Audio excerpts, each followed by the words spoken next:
اعوذ باللہ من الشیطان الرجیم بسم اللہ الرحمن الرحیم۔ آج ہم اپنا 10ویں کلاس کے پہلے لیکچر کا باقاعدہ آغاز کرتے ہیں۔ آج کا یہ 10ویں کا پہلا چیپٹر ہے جس کا عنوان ہے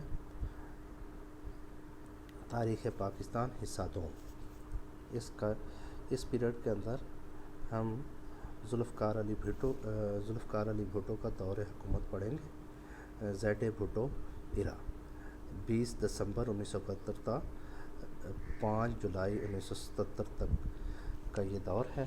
اس میں ذوالفقار علی بھٹو صاحب پہلے صدر رہے، پھر وزیر اعظم پاکستان بنے، پھر دوبارہ وزیر اعظم پاکستان بنے، چیف مارشل لا ایڈمنسٹریٹر کا عہدہ بھی رہا۔ یاد رہے کہ تاریخ میں ذوالفقار علی بھٹو پہلے اور آخری چیف مارشل لا ایڈمنسٹریٹر رہے ہیں۔ ٹوٹل پاکستان کے اندر 4 چیف مارشل لا ایڈمنسٹریٹر آئے، ان میں ذوالفقار علی بھٹو واحد civilian chief martial law administrator ہیں۔ ذوالفقار علی بھٹو نے 20 دسمبر 1971 کو صدر پاکستان اور چیف مارشل لا ایڈمنسٹریٹر کا عہدہ سنبھالا۔ بھٹو ملک میں پہلے civilian chief martial law administrator تھے۔ قوم میں ایک نئی روح پیدا کرنے، مشکل حالات کا مقابلہ کرنے اور عوام کو اپنی پالیسیوں سے روشناس کرانے کے لیے انہوں نے اپنی پہلی تقریر کرتے ہوئے پاکستانی عوام کے حوصلوں کو نیا عزم اور ولولہ دیا۔ انہوں نے کہا، ہمارے ملک کو خطرناک بحران کا سامنا ہے۔ میں ایسے وقت میں آیا ہوں جب تاریخ پاکستان ایک فیصلہ کن موڑ پر پہنچ چکی ہے۔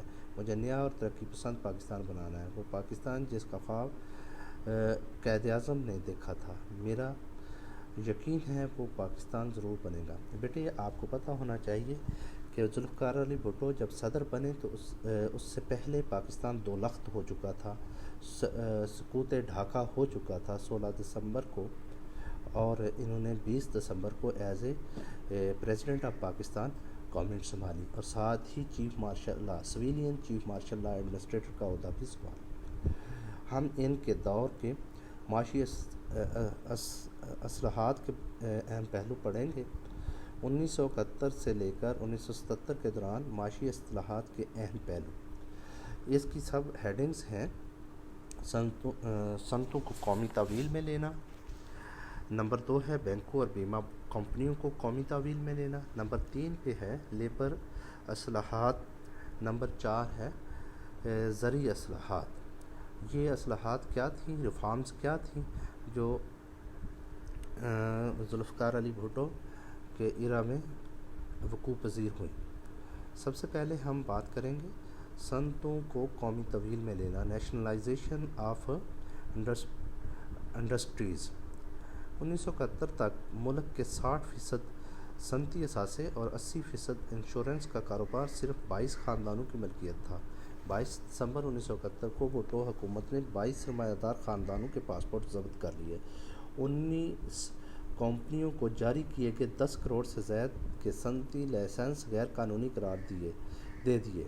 ذوالفقار علی بھٹو پاکستان میں صنعتی ترقی اور استحکام کو عوام کی ترقی کے لیے ضروری خیال کرتے تھے۔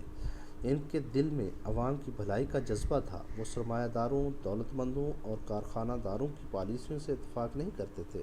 عوام کو ان کی ناانصافی سے نجات دلانے کے لیے ذوالفقار علی بھٹو نے 2 جنوری 1972 کو ایک آرڈیننس جاری کیا جس کے تحت 10 بڑی صنعتوں کو سرکاری کنٹرول میں لینے کا اعلان کیا۔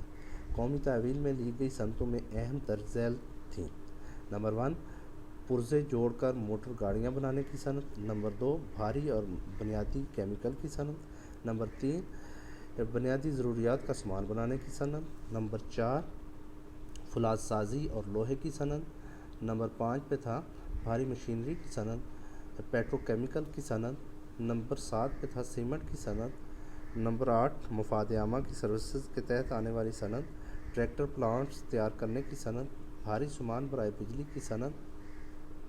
صنعتی اصلاحات کے تحت 20 صنعتی اداروں کے ڈائریکٹر برطرف کر دیے گئے اور ان کی انتظامی ایجنسیاں ختم کر دی گئیں۔ ہر صنعتی ادارے کے انتظامی امور کو چلانے کے لیے علیحدہ انتظامی ڈائریکٹر مقرر کیے گئے۔ 19 جنوری 1972 کو ملکی مفاد کے تحت مزید 11 صنعتی ادارے قومی تحویل میں لے لیے گئے۔ بھٹو حکومت کے درج بالا اقدامات سے پاکستان میں صنعتی ترقی ہوئی اور اقتصادی استحکام پیدا ہوا۔ آج کے ٹاپک کا ہمارا دوسری ہیڈنگ ہے، آؤٹ لائن ہے، بینکوں اور بیمہ کمپنیوں کو قومی تحویل میں لینا۔ بڑے بڑے سرمایہ دار خاندانوں نے اپنے اپنے نجی بینک اور بیمہ کمپنیاں بنا رکھی تھیں، جس سے سرمایہ دارانہ نظام کو بہت تقویت مل رہی تھی۔ حکومت کو ان نجی بینکوں اور بیمہ کمپنیوں سے کوئی خاص فائدہ نہ تھا، چنانچہ حکومت نے ملک کے اقتصادی استحکام کے لیے 19 مارچ 1972 کو تمام لائف انشورنس کمپنیوں قومی ملکیت میں لے لی اور انہیں اسٹیٹ لائف انشورنس کے تحت اکٹھا کر دیا۔ 1 جنوری 1974 کو پاکستان کے تمام شیڈیولڈ بینک قومی تحویل میں لے لیے گئے۔ ان سے بینک ملازمین کے حالات بھی بہتر ہوئے۔ بینکوں اور بیمہ کمپنیوں کو قومی تحویل میں لینے سے حکومت کو اقتصادی لحاظ سے زبردست فائدہ پہنچا اور روپیہ عوام کی فلاح و بہبود پر خرچ ہونے لگا۔ بیٹے اس کے بعد ہے لیبر اصلاحات، لیبر ریفارمز۔ بھٹو نے 10 فروری 1972 کو نئی لیبر پالیسی کا اعلان کیا۔ اس پالیسی کے اہم نکات درج ذیل ہیں۔ ہر کارخانے میں انتظامی معاملات کو چلانے والی کمیٹی میں مزدوروں کے نمائندے بھی شامل کیے گئے، جو کل تعداد کا 20% تھے۔ مزدوروں کو اختیار مل گیا کہ وہ کارخانے کے حسابات، اسٹوروں کی جانچ پڑتال اپنے نمائندوں کے ذریعے کر سکیں۔ مزدوروں کو ہر سال نمبر 2 مزدوروں کو ہر سال ایک تنخواہ کے برابر بونس دینے کا اعلان کیا گیا۔ پیداوار میں اضافے کی صورت میں مزید خصوصی بونس دینے کا اعلان بھی کیا گیا۔ نمبر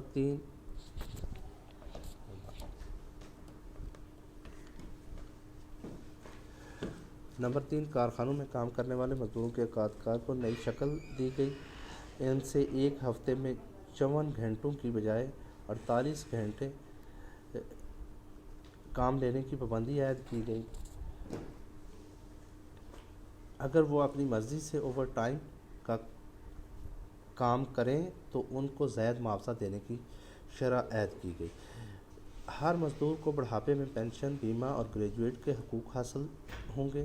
سماجی تحفظ کی اسکیم کے تحت طبی امداد کی سہولتوں کے لیے مزدوروں کی تنخواہ سے کٹوتی نہیں کی جائے گی، یہ مالکان کے ذمہ ہوگا۔ ہر مزدور کو رہائشی مکانات اور تعلیم کی سہولتیں مہیا کی جائیں گی۔ ہر کارکن کا طبی معائنہ لازمی ہوگا۔ کم از کم ایک بچے کی کارخانے کی طرف سے میٹرک تک تعلیم کا انتظام ہوگا۔ نمبر 6 ٹریڈ یونین کے ذریعے مزدوروں کے جھگڑے نمٹانے کے لیے صنعتی روابط کمیشن قائم کیا گیا۔ اس سلسلے میں جونیئر عدالتیں قائم کی گئیں۔ اس طرح مزدوروں کو از خود اپنا مقدمہ لیبر عدالت میں لے جانے کا حق مل گیا۔ نمبر 7 پہ شاپ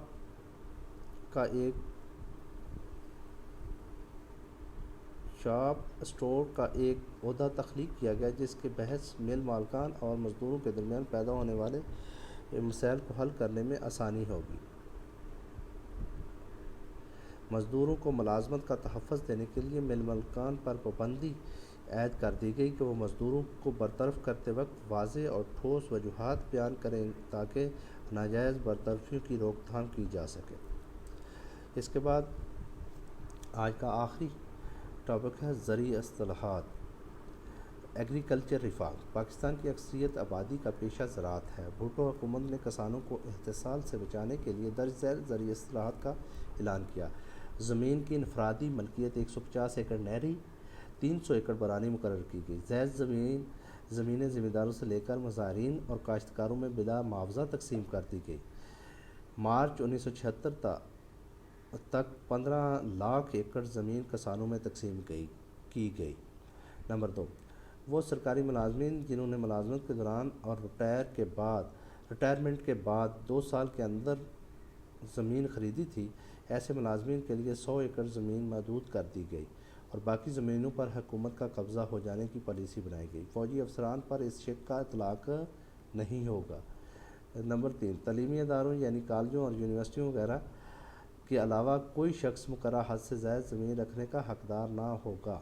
تمام مالیہ اور آبیانہ زمیندار ادا کریں گے۔ مظاہرین اس ادائیگی سے مستثنی ہوں گے، استثناء حاصل ہوگا ان کو۔ کسی بھی شخص کو استبل، مویشی فارمز اور باغات کے نام پر مقررہ حد سے زائد زمین رکھنے کی اجازت نہ ہوگی۔ تمام شکارگاہیں حکومت اپنی ملکیت میں لے لے، البتہ تاریخی نوعیت کی شکارگاہوں کو استثناء قرار دیا گیا۔ نمبر 7، مالکان کو یک طرفہ طور پر مظاہرین کو بے دخل کرنے کے حق سے محروم کر دیا گیا۔ صرف بٹائی نہ دینے والے یا کچھ شرائط کی خلاف ورزی کرنے والے مظاہرین ہی بے دخل کیے جا سکیں گے۔ حکومت نے زمین کے چھوٹے چھوٹے قطعات کو اکٹھا کرنے کے لیے اشتمال اراضی کے نام سے نئی اسکیم بنائی۔ یعنی اشتمال اراضی کا مطلب ہے کہ ایک جگہ اگر ایک گاؤں میں ایک کسان کی زمین ہے 8 ایکڑ اور وہ مختلف 1.5 ایکڑ 2 ایکڑ 3 ایکڑ میں بٹی ہوئی ہے، اس زمین کو اکٹھا کر کے یکجا کر کے ایک جگہ کر دینے کو اشتمال اراضی کہتے ہیں۔ اس سے کسانوں کو بہت زیادہ سہولت حاصل ہوئی۔ پاکستان میں مشینی کاشت کے لیے تحریک امداد باہمی کی حوصلہ افزائی کی گئی اور امداد باہمی کی انجمنوں کی مدد کے لیے رقوم مختص کی گئی۔ نمبر 10 پہ ہے ٹریکٹر اور دوسری زرعی مشینری خریدنے کے لیے کسانوں اور زمینداروں کو آسان اقساط پر قرضے دیے گئے۔ یہ بیٹے آج کا لیکچر تھا۔ آج کے لیکچر میں ہم نے دوبارہ ایک دفعہ ریویو کرتے ہیں۔ آج کے لیکچر میں ہم نے پڑھا ہے ذوالفقار علی بھٹو کا دور حکومت 1971 سے لے کر 1977 کے دوران معاشی اصلاحات کے اہم پہلو، صنعتوں کو قومی تحویل میں لینا، بینکوں اور بیمہ کمپنیوں کو قومی تحویل میں لینا، لیبر اصلاحات، زرعی اصلاحات۔ تو ان کا مختصر جائزہ میں نے آپ کے سامنے رکھا ہے۔ آج کا لیکچر اپنے اختتام کو پہنچتا ہے۔ اللہ حافظ۔